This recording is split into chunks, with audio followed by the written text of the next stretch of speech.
Bonjour à tous, heureuse de vous retrouver aujourd'hui pour vous parler d'une réforme très importante du droit de la famille, réforme de surcroît d'application immédiate. Désormais, dans le cadre de litiges familiaux qui sont relatifs à la réglementation de l'autorité parentale en présence donc d'enfants mineurs, le juge aura la faculté de statuer sur l'attribution temporaire du logement familial. Antérieurement à la réforme, le juge avait la faculté d'attribuer la jouissance temporaire du logement familial à l'un des parents mariés.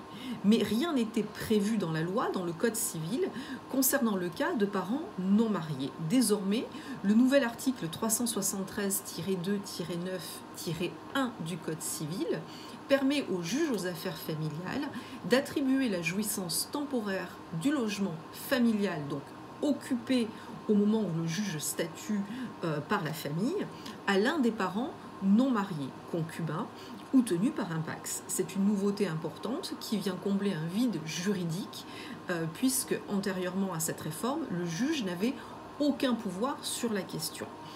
Cette loi est d'application immédiate et va s'appliquer donc aux litiges en cours, si bien que si un dossier est en cours devant le tribunal, eh bien la demande pourra d'ores et déjà être formulée. Alors attention, puisque si le juge a la faculté d'attribuer la jouissance temporaire, je me répète, temporaire, j'y reviendrai, du domicile familial, cette jouissance n'est pas à titre gratuit. Cela veut dire que si le domicile appartient en indivision aux deux parents, eh bien une indemnité d'occupation sera due par le parent qui va occuper le bien. Et si le bien appartient à uniquement l'un des parents, eh bien, et que le bien est attribué à l'autre parent, une indemnité d'occupation est due de plus fort.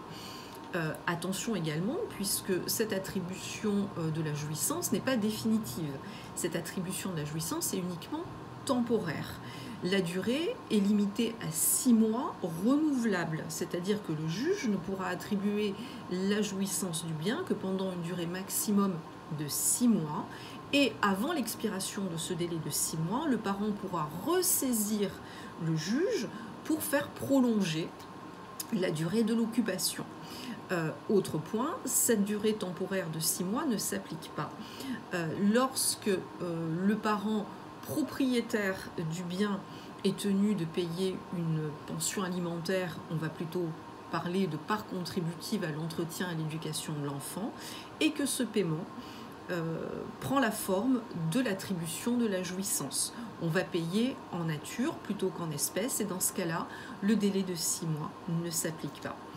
J'espère que ce sujet vous aura intéressé et j'espère vous retrouver bientôt pour de nouvelles informations juridiques. À bientôt, bye bye.